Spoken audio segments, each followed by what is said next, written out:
Good evening and welcome. Tonight we're going to be going over the history and geography of Singapore. So as you can see, Singapore is not terribly large. It fits inside this little box in my atlas. It is a city-state, meaning that it is its own country, but it's basically just one big city. And as you can see, it's an island city-state. And it's located at the bottom of the Malay Peninsula, but I'm going to show you this little map. Slide it over here. I'm going to whisper this book to you in a few days, so you'll see this map again probably. So here's the world, and that is where Singapore is located. So Southeast Asia in this big archipelago. Here is a map of Singapore from this book. This book is about 10 years old or so, maybe like 15. All the books about Singapore in my library were very, very old. So they're a little outdated, including this map. So just check it out for a minute. Look how tiny these islands are.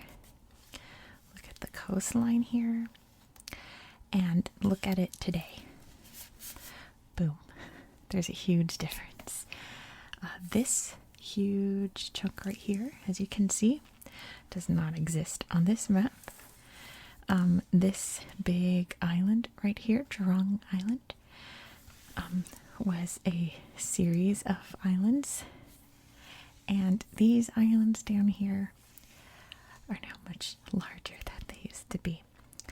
Among other little changes along the coastline here, you can see the difference. So let me put this away. So as you can tell, Singapore has created a lot of reclaimed land, filling in new pieces of land with lots of sand, and now they're doing polders like the Netherlands has been doing. They made this island one big whole island, and expanded a lot of the other islands as well as like the shipping port area. So as you can tell by this, Singapore gets most of its fortunes from shipping. That's how it historically got its riches. In the modern age, it's used more modern ways of boosting the economy. And as you can see here, this is one gigantic city. Actually, let me get my pencil out. Singapore is one massive, massive city, right? Here would be the marina area. And all throughout are huge skyscrapers, apartment buildings. These dots aren't like their own towns, but they're like districts, like neighborhoods, boroughs, whatever you want to call it. You can see the big airport over here. All of this is basically just airport. We can see the Botanic Gardens is located right here. It's a very, very beautiful natural historic part of Singapore, and it's a UNESCO World Heritage Site now. But there's also this big national reserve, nature reserve. Same difference. You can see the big reservoirs inside. There are lots of reservoirs all throughout Singapore. Not just to give water to people, but to water like plants and things like that. And there is also lots of rivers going through, namely the Singapore River going right through. There are around 63 plus or minus islands. It's ever changing, as you can tell. The Sentosa Island right here is the other big residential island on Singapore. It's also where Universal Studios is. I think that's neat. I love a good theme park. But all of the other islands are mainly used for either industrial or scientific purposes. Like this island here is just one huge nature reserve. This, I believe, I could be wrong, but I'm pretty sure it's this island that is the gas refining oil, what have you, working island. You know, just keeping all of those forms of industry out of like the main city area where people live and work. As you can tell, a lot of these islands, all the islands start with pulau, which is obviously the word for island. So the big main island is Pulau Uchong. It's its official name, but everyone just calls it Singapore. And like I said, it's at the bottom of the Malay Peninsula. So up here is Malaysia. You can see two big bridges connecting it to Malaysia. To this side over here is the Strait of Malacca, and down through here is the Strait of Singapore. Oh, I didn't mention that there's also the Bukit Timah Hill right here, Bukit Timah. That's the highest point in Singapore, part of the nature area, which is very important to the government because the whole island used to be just swampy mangrove trees and animals. There were tigers here. There are no more tigers anymore. Most of the natural forest is gone. So what's left is very, very well preserved. And there's a big focus on environmentally friendly everything, incorporating a lot of greenery into the bustling city. It's such an interesting place. I'm like desperate to go after doing all this research.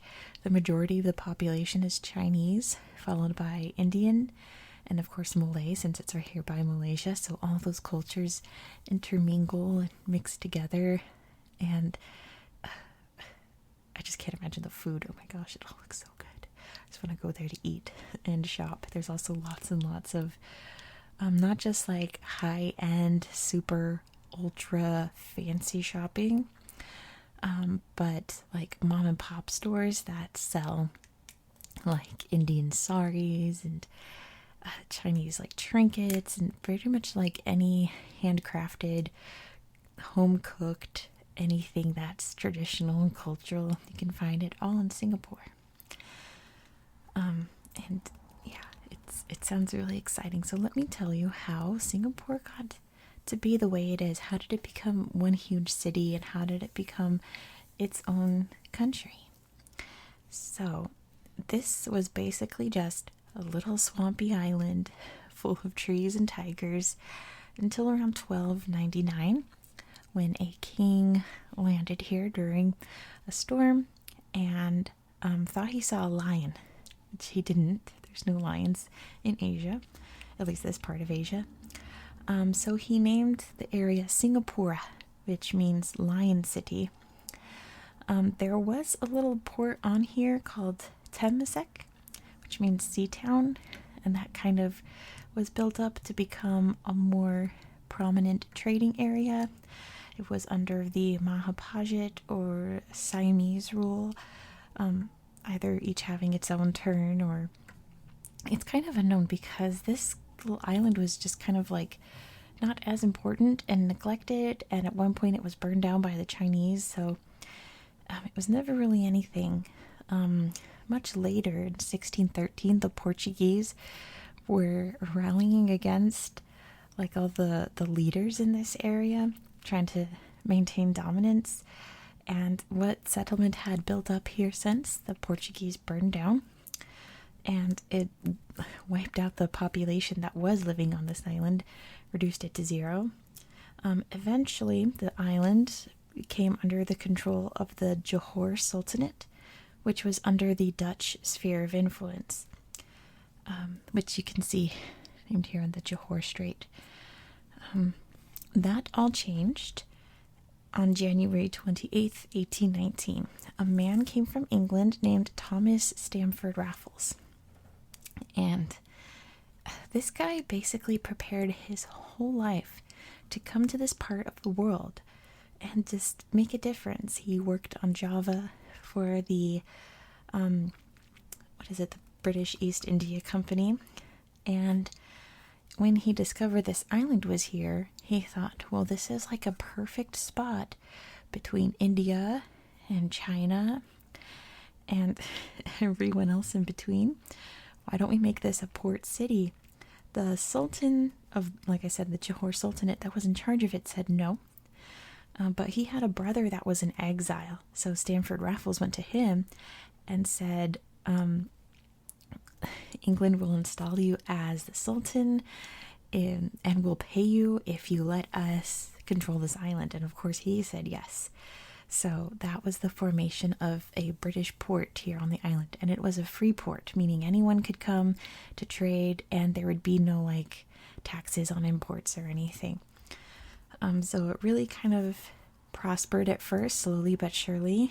By 1826, it became part of the Straits Settlements, which was a British India controlled kind of like a colony, but it was like a little union of the little parcels of land that they controlled down like in the Malaysia, Indonesia, mainly the Malay Peninsula area.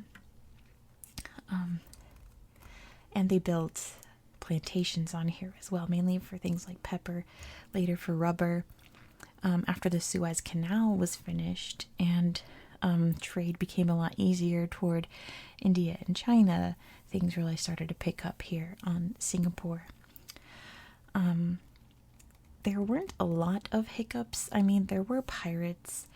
There was, drugs and all the things you'd find. It was kind of a slummy city. Like, it wasn't totally wealthy. Like, the people that lived here weren't wealthy. The trade was great for Britain, but the people who lived here are basically living in slum conditions. But the only real big hiccup that happened during this time was in 1915. It's called the Singapore Mutiny. And the Muslims that were living here were afraid that Britain was going to make them fight against the Ottoman Empire in World War I, so they rose up to make that not happen. And from what I could tell, it didn't. So that's good. In 1921, Britain decided that they were going to make this area into a big naval base and basically be like the main naval center for their military in Asia. And construction on that went very slow. They really dragged their feet in that. It was completed in 1938, but wasn't really totally well staffed, especially after World War II started in Europe. They weren't really concerned about what was going on out here until they had to. In 1942, the Battle of Singapore occurred when Japan invaded. It was not long after like Pearl Harbor and all the other attacks that Japan committed during that time. And the British really messed up on this because the Japanese they didn't think that they could take the island in one fell swoop. They didn't really have the manpower. They just kind of went for it and they snatched it. And the British had to surrender the island. And it came under very strict Japanese control, as you can imagine. I've talked about it in a few other of my videos of places that Japan took over during World War II in the Pacific. Eventually, of course, Japan lost the war. They had to surrender the island back, which they did on September 12th, 1945. They held on to it even after Japan officially declared its surrender to the United States. And then after the Japanese let it go, the British weren't really around because, they had bigger things to deal with. There was a lot of looting and a lot of lawlessness, a lot of killing. It was pretty messy. So, they tried to make it like its own special colony in 1946 to like appease the people who were upset with how the British handled the invasion, but it really didn't appease anyone. In 1959, it became an independent colony from Britain. So still a part of Britain, but maintaining itself. The economy slowly recovered. There were a lot of bumps. There were a lot of Chinese guerrilla fighters that came to the area between 1948 and 1960 because China was in that kind of mood during this time in history. But in 1961, the prime minister of what was called Malaya announced that he had a great idea to unite a lot of the independent territories and make one big country called Malaysia that would be spread out over most of the islands. And Singapore colony that time was like totally, we're on board. They had a referendum in 1963 and they agreed to join Malaysia. But there were a lot of bumps in that situation. There was some conflicts between Indonesia and Malaysia that Singapore suffered from, being right in between. You can see Indonesia's right down here. There were a lot of trade restrictions with the rest of Malaysia. Singapore was like clearly the wealthiest, most prosperous part of this new country of Malaysia. The Malaysian government wanted them to pay a lot more in like taxes and what have you to help the rest of Malaysia, but Singapore was like, well, that's not really fair, you know. And there were a lot of racial tensions, mainly between the Malays and Chinese happening here. There were even like terrorist attacks, like racially sparked terrorist attacks. It was very messy, and Malaysia finally said, enough is enough. We are letting you go. We are expelling you from Malaysia. You are now your own independent country. And they did this on August 9th, 1965. The, I believe it's the Prime Minister? I believe so.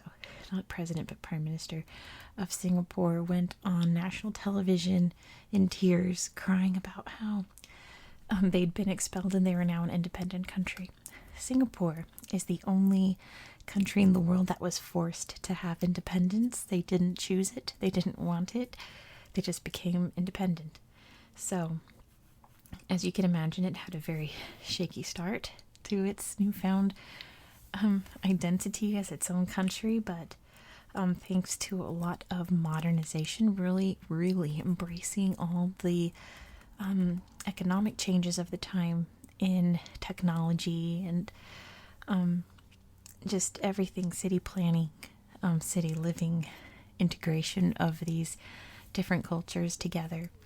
It really took off and has been ever since. It reminds me a lot of like Dubai for a lot of reasons, not just all of the island creation out here, but the extravagant like skyscrapers and huge art projects and just a lot of like beauty that's not natural, like man-made beauty, I suppose. It's such an interesting place. It's so neat. So that's basically where Singapore is today, doing very well for themselves and thriving and continuing to do so. There's always bumps in the economy, you know, but still going strong. So I'll flip through this book a little bit. Like I said, this book is like literally like 20 years old, so it's very outdated. So I'll show you a few. I'll show you a few pictures from it.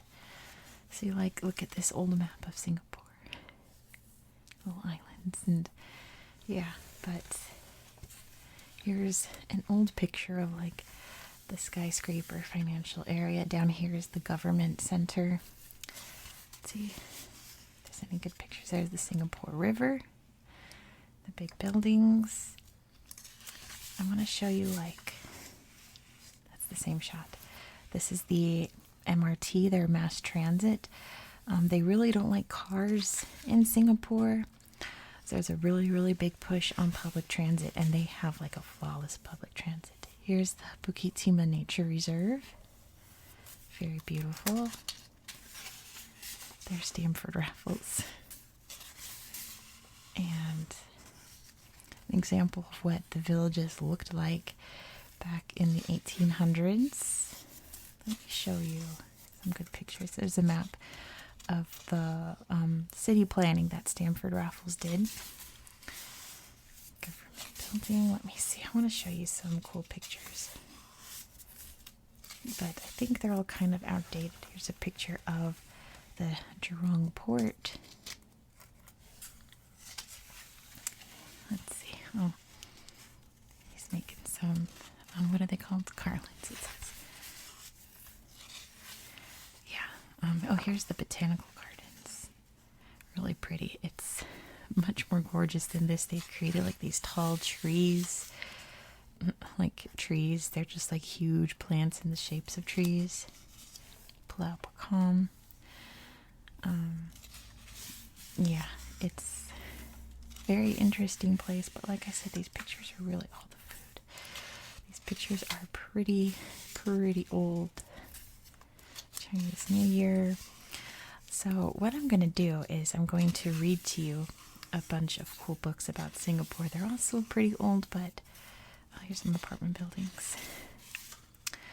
They are pretty much accurate to today. It's just that the pictures are kind of old. All the men in Singapore have to do 2 years of military service. Pretty weddings, but those books will talk a lot about the cultures. There's Chinese culture, Muslim culture, Malay culture, Indian culture, all different kinds. It's a really beautiful place. So I think, see, most of this book just talks about like what things are. I saw a box in here like this teaches you what a yin yang is. There's a box in the food section that tells you what chopsticks are. Like, it's not really the best book, but that's mainly because it's so pretty. It's mainly because Singapore is a multi-ethnic country where they haven't really been around for a long enough time to create their own identity in a way. Like, kind of like in America, how the American identity is just a mishmash of other cultures together to create their own unique one. This is Kusu Island, which is a very tiny island, and it's like a spiritual island that the Chinese Singaporeans go to meditate and all those wonderful things. But yeah, I'm going to read to you some books that will go way more in depth. Just working hard in school about a lot of these things. This is a songbird competition. This guy's judging how the birds sound. So yeah, this is the Dragon Boat Festival from the intro that you saw. One of the big festivals.